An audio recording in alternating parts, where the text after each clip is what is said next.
magic island of Euclidia is no longer visible. At the location of the island, the waters of the South Pacific Ocean are rolling gently. And on the surface floats the rocket plane, which Captain Bradford and Elaine have landed near the upper escape lock of the underwater city of Euclidia. The time is going to pass very slowly for the captain and the Euclidean girl commander who is now helping him. They will have to wait for days until the Gregory boat arrives and the Euclideans are captured. Back on the Gregory boat, Mrs. Gregory, Jerry, and Joan are wondering and worrying about the two who have gone ahead.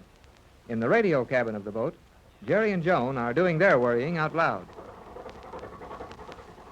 All right, Joan, all right. You're sure, and I'm sure. So let's forget it. But, Jerry, we are sure of two different things. Yes, but we don't get any place by arguing. You think you're right, and I know I'm right. So what? Regardless of who is right, I am very worried about the captain and Elaine. Oh, so am I.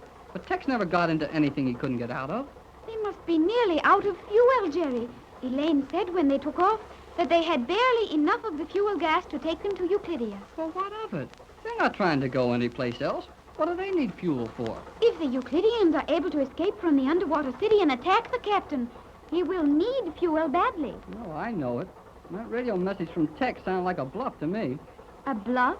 Yeah, you know, trying to make somebody believe you can do something you're not very sure of. I think you are right. The captain was, as you say, bluffing. Yeah, you bet he was.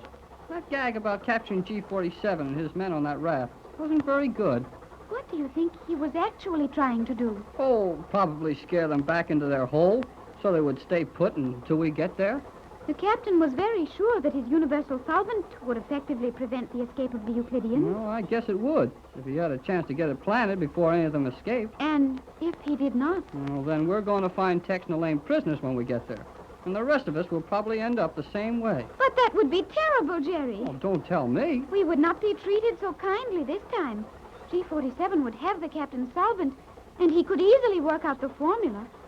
Then there would be no further need for them to show us any consideration. Well, all right. Golly, I know all that as well as you do.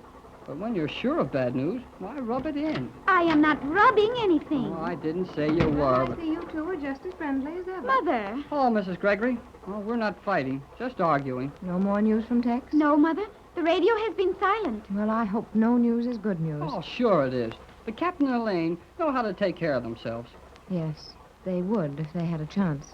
But what are the odds against them down there? I think their position is not pleasant. There you go again. Why don't you try to be cheerful once in a while? Jerry, you were the one who suggested that the captain's radio message was a bluff. What? Well, you see, Mrs. Gregory, I've got an idea that Tex sent us that message just to scare the Euclideans, if they were listening in. I don't think he had a chance to really capture them. I thought that, Jerry. The message didn't ring true. We can do very little to help them, and this boat is so slow. Everything seems too slow when you're trying to cope with those Euclideans. But this was the fastest boat I could get, which was large enough to hold the 200 or 300 people we may have to bring back with us. Yeah, they don't keep us there with them. Oh, yes, Skipper? Jerry. Oh, what, me? Aye. What for? Come. Something wrong, Skipper? No. Oh, okay, Skipper. I'll be back pretty soon, Mrs. Gregory. Very well, Jerry.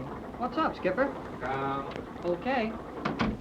Well, I wonder if anything has happened. I think not, Mother. Just some little task the skipper has for Jerry. What were you and Jerry discussing? We were speaking of the probable conditions at Euclidia. And neither of you looked very happy when I came in. You think they're in danger? I did not say that, Mother. No. None of us dare to say it. But everyone is thinking it. There is nothing we can do about it. That's what worries me. If there were only a few moves we could make, anything to occupy our minds, to give us something to do. No, Mother, you cannot help by worrying. Oh, I know that. But it doesn't keep me from worrying. Bradford to Gregory. But don't you do not see that if... Wait, Joan, I think I hear the radio. Can you hear me? It's Tex. Hello, Tex. Pat calling. Hello, Tex. Hello, Pat. How's everybody? Oh, we're all right, just plowing along. Everything running on schedule? McLeod says we're doing a little better than schedule. Fine. Keep it up and don't worry about us. What have you been able to do? We're riding easily on the water, just above the airlock. No trouble? Not a bit. How are your provisions and fuel? More than enough to last until you arrive. Have you any special instructions for Not us? at the moment, but keep the radio open on this wavelength and have someone with it at all times. We would have done that. Are you sure that no one escaped before you got there? No chance. The submarine locks are still magnetized shut, and and we're watching the airlock in the surface chamber. Is Elaine sure that there is no other means of escape from the island? Positive. Don't worry about anything.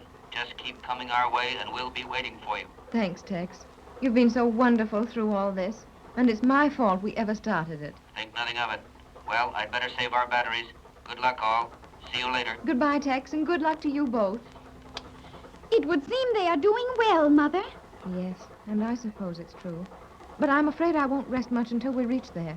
This is only our first night on the water. You must not worry at this early date. Mrs. Gregory, Yes, Mac, what is it? may I have a word with you? Why, of course you may come in. Thank you. Come right over here and sit down. I'd like to stay near the radio as much as possible. How do you do, Miss Joan? You are wearing a very sad expression, Mr. McLeod. Sorry, I am for that. But the truth of the matter is that I have something which is not resting easy on my mind. Trouble, McLeod? It may be, and then again, it may not be. Well, what is it? How important is it that we keep up this speed we're now making? Well, it may mean everything, Mac. The captain and Elaine are drifting practically helpless on the water down there, and they'll never be really safe until we arrive. Then it would seem that we must keep it up. Yes. But why not? Well, to tell you the truth, Mrs. Gregory, the motors are acting none too good. The motors? Aye. The motors of this boat are defective? I wouldn't say that they were defective, but they are being badly overworked, and I'm none too sure how much of it they'll stand. But speed means everything, Mac.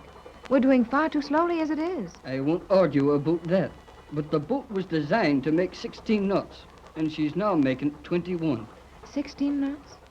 5 knots less? Aye. Well, it's out of the question, Mac. Tex and Elaine figured that with good luck they'd be able to hold out for 6 days, possibly a few hours more than that. But to reduce our speed 5 knots would mean adding at least 2 full days to our run. Aye, it would that. We haven't any such margin as that. Keep the motors wide open and take a chance. We'll be no good to the captain if we break down short of our goal. We'll be no more good to him if we're too late getting there. Right you are, and I'm glad to hear you want it that way. I would have said as much myself had I been in charge. You are in charge of those engines, Mac. And your job is to get us just as far as you can, as fast as you can. I'll be responsible beyond that. Good for you. Well, I'll get on back to the engine room and keep me eye on those motors. Is Jerry in the engine room? Aye, we sent for the lad to tell him what was happening, so he would help you make up your mind. Well, I don't need any help. But I would like to know what Jerry's opinion was. Well, he said to run this thing until the motors fell out of it, and then we'd row it the rest of the way. Oh, good for Jerry. Oh, Mac, Aye. we just talked to the captain on the radio. And what's the news? None. They arrived safely, and now all they can do is just lie there and wait for us. But they did arrive there. Well, I'll get on back, and I'll send Jerry in here if you want him. I wish you would. Then I will. And then I'll get all me time to keeping this coffee grinder turning over. Well, Joan, that isn't so good, is it?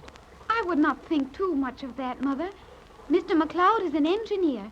He is a lover of fine machinery, and he would be inclined to exaggerate the condition of the motors. I hope so. But whether that's the case or not, we'll keep up every bit of speed we can make from now on. And now I think you should have some rest. I know I should. And I'm going to be sensible and try to get some, as soon as Jerry comes back. And Jerry and I will remain with the radio. No, dear. You'll come and rest with me. Jerry won't mind standing by the radio alone. But, Mother, I do like to be near Jerry. He talks so much and says so little that it is very restful. Possibly. But even so, I want you to come into our cabin and lie down. Hey, was McLeod just in here? Yes, Jerry. He came to see Mother about the engines.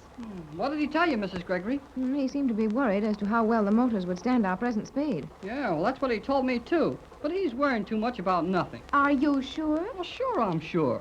The old skipper was an engineer for a long time, and he said those motors would stand running at full speed as long as we wanted to run them. Oh, I'm glad to hear that. Now, Jerry, if you'll take over the radio, Joan and I'll try to get a little sleep. Oh, sure, Mrs. Gregory, I'll take over. Joan and I'll relieve you on the morning watch. But, gee, you don't need to get up then. Well, I can put one of the crew in here when I get sleepy. No, Jerry. I prefer that we three handle all messages from Tex. Johnson would do, of course, but I've asked him to spend all his time in the pilot house. That is advisable.